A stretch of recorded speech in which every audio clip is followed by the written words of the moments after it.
এই চর, যে চরের নামটা হচ্ছে 75, অর্থাৎ বাংলা যদি বলেন 75।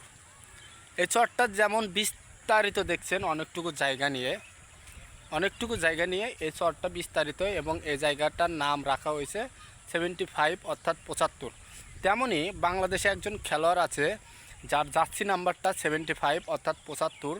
সে সারা বিশ্বে বিস্তারিত, এবং সে বাংলাদেশের এবং সকল দেশের মানুষ তাকে চেনে। একমাত্র অলরাউন্ডার হিসাবে 75 75 জার্সি নাম্বারটা তার। সে যেমন বিস্তারিত পুরা বিশ্বে, তেমনি আমাদের চরটাও এই 75টা আমাদের এলাকায় এটা অনেক অনেক দূর পর্যন্ত বিস্তারিত। কারণ এটা যদি দেখেন অনেক দূর পর্যন্ত বিস্তারিত। তেমনি ওই 75 জার্সি যে গায়ে দেয় সেও কিন্তু সারা বিশ্বে বিস্তারিত।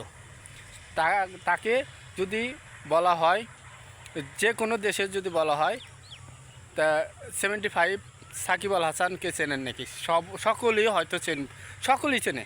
এবং আমাদের চরও সেরকম। আমাদের চরে যদি এখানে এসে যদি বলেন যে 75 অর্থাৎ 75 চরটা কোনটা, এটা দেখিয়ে দিবে। তেমনি সাকিব আল হাসানও যেমনি সুনামধন্য, তেমনি আমাদের চরটাও সুনামধন্য। ভাবা যায় এ কেমনে সম্ভব।